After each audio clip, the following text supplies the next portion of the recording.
继续来关注正在举行的新加坡航展。除了中国商飞携国产 C9要求大型客机和 ARJ21支线客机组团赴展，引发外界高度关注外，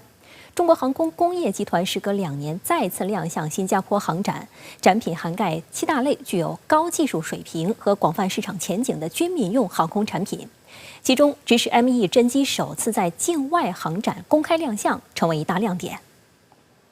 直十 M1 武装直升机是一款由我国自主研制的全新6吨级全天候多用途中型攻击直升机，采用单旋翼带尾桨型构型，窄机身串列式驾驶舱，后3点视坠起落架布局，装有2台涡轴发动机，采用了球柔性旋翼系统。该型武装直升机具有良好的飞行性能和超低空机动性能，打击火力强，战场生存性高，人机功效好，可靠性、维修性高，保障资源完整先进，可在全天候复杂的战场环境和野外保障条件下遂行多种作战任务。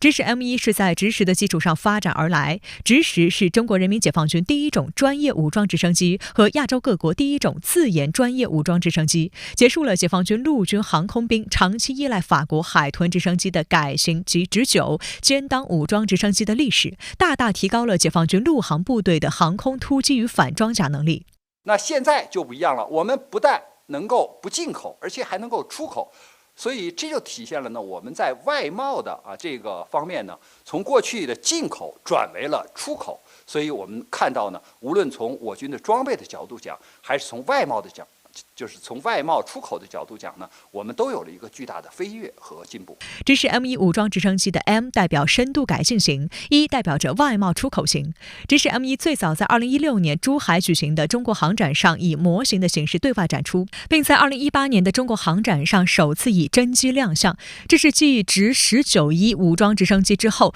中国研制的第2种出口型的专用武装直升机。直十 M1 的深度改进首先解决的是心脏病问题。直十武装直升机在研制初期曾计划引进加拿大的普惠发动机，后来因为美国介入，导致该发动机被加拿大禁运，设计部门只好对直十进行了减重更改设计，设计重量从 7.2 吨调到 6.6 吨，甚至连座舱装甲板都要减配。动力系统改为国产发动机，只能说勉强够用。随着更大功率的国产涡轴发动机的研制并应用到5直十，直十 M1 也顺理成章采用。而且直十 M1 的发动机排气口由5直十基础型的2侧安装改为向上安装，这样就可以充分利用旋翼的下洗气流，降低发动机排气口的红外辐射。并且直十 M1 的发动机还安装有防沙尘过滤网，提高动力系统可靠性。这一系列改进大幅增强了直十 M1 的机动性能，在战场上更具竞争力。此外，直十 M1 在直十的基础上增加了很多附加装甲，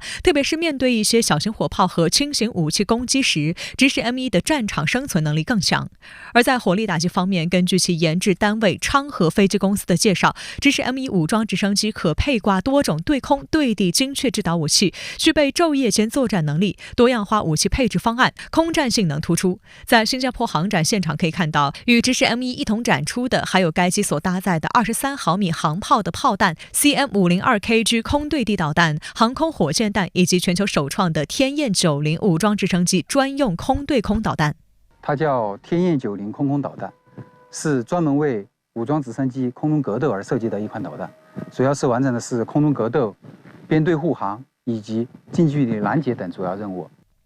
尤为引人注目的是，此次赴新加坡参展的直十 M1 堪称高配版，主要特征就是其旋翼顶端安装了一部尾顶毫米波有源相控阵雷达。这种雷达能够监控范围更大的战场，获得更强的战场态势感知能力，还能提供精准定位的目标数据，可同时为多枚国产毫米波雷达制导反坦克导弹提供目标指示，同时打击多个目标，其作战效率和战场生存能力得到有效增强。例如美制 AH-64D 阿帕奇武装直升机就因为尾顶安装了 APG-78 长弓毫米波雷达，也被称为长弓阿帕奇。它有一个经典战术，就是将机身隐藏在山脊后方，只是将毫米波雷达伸出来探测目标，隐蔽的侦察探测战场态势，然后为后方悬停隐蔽待机的其他武装直升机群分配打击目标。不仅如此，长弓阿帕奇只需悬停在树梢的高度，就可以探知10余公里外的目标并发起进攻。所以，装备了尾顶毫米波雷达的直升机也被形象地称为树梢杀手。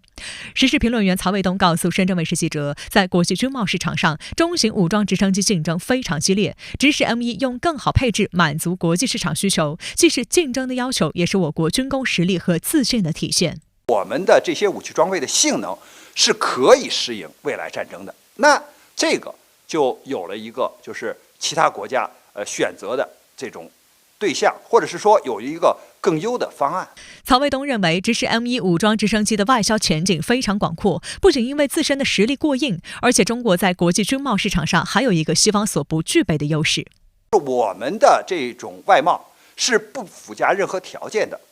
不像有些国家要附加很多条件，你必须选边站啊，你不能怎么样，然后呢还价格很高，那我们就没有这些条件，所以这就是我们在就是这个领域里边，或者是在国际武器装备市场里边的优势啊，就是我不附加条件，只要你是为了保卫国家的安全啊，为了和平，那我们都可以向你出售。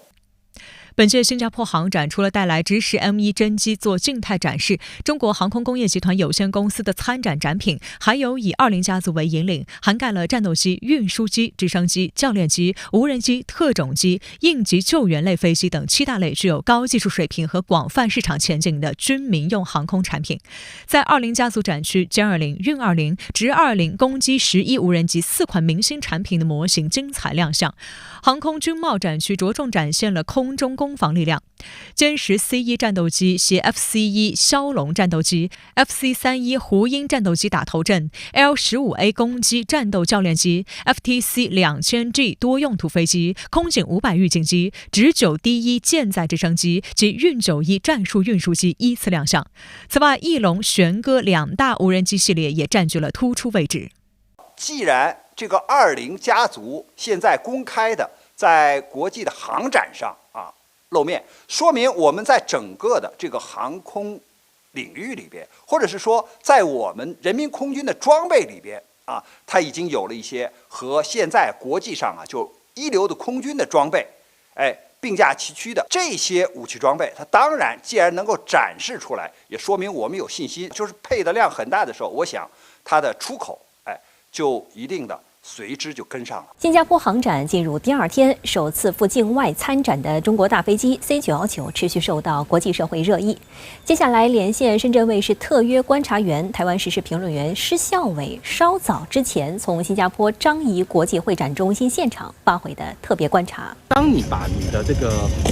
展品送到国际的展场上来进行展示的时候呢，这个时候代表其实你已经有足够的信心来对外销售，而且其实像以 C919这样一个载体客机，虽然它是载体客机，但它在销售的这个过程中呢，它一定势必会影响到包含空客的这个 A320系列的飞机，还有这个737-800这个系列呢，或738的这个系列，或738 MAX 的这个系列，我相信它未来会对这2种飞机呢都形成一定的这个压力，所以其实这个飞机来到国际展场进行这样展示，也的确是展示了这个中航工业或者说中国大陆的这个航空工业的这个能力，然后呢也对这个让对中国大陆制的这个飞机有兴趣的买家可以就近观察，甚至于说可以直接跟那个客户讨论，或者说跟世界上这个同业呢来一起进行相关的这个切磋其实我觉得对于这个中国大陆航空工业发展是相当不错，而且中国大陆这次的摊位我们看到不管是商飞或是中航工业，那甚至还有一些这个民间的这个无人机公司也来到这个现场，而且民间的这个无人机的这个公司，它的这个展品往往它其实极具巧思它利用这个多轴垂直起飞，然后这个主引擎呢进行推进，然后呢甚至于就是说还可以用货舱进行这个运送甚至可能做投掷，其实这对大陆的航空器的外向这个销售来说是一个好的发展方向。此外，首次参展的5直10 ME 同样也受到了国际航空业界的关注，他们都关注这款中国制造的直升机的哪些方面呢？来看观察。这次我后方的这一架5直10 M1其实今天从早到晚，我们现在是下午这个时间呢，有非常多的这个观众对直10呢有高度的这个兴趣。虽然说它是外销型但其实我们也看到这次是中国大陆的这个战斗直升机呢第一次在新加坡航空展开展，而且其实除了就是直10之外，它本身呢也有相关的这些配套的设备，包含空对空、空对地，然后精准导引或一些传统的这样一个武器配备呢，也都跟着一并这个展出。其实你也可以看到后方这架直升机上挂了这个天雁90的空对空飞弹，这也是大陆研发的一款专门针对这个直升机的空对空飞弹。因为其实直升机的空对空飞弹跟快速机的这个空对空飞弹呢，要求的并不尽相同。因为直升机可以在很短暂时间之内快速改变它的向量，它的这个动作虽然说看似这个和缓，但其实有可能在这个关键时刻，它可以用比较大的这个动作来试图让后面追踪的这个飞弹做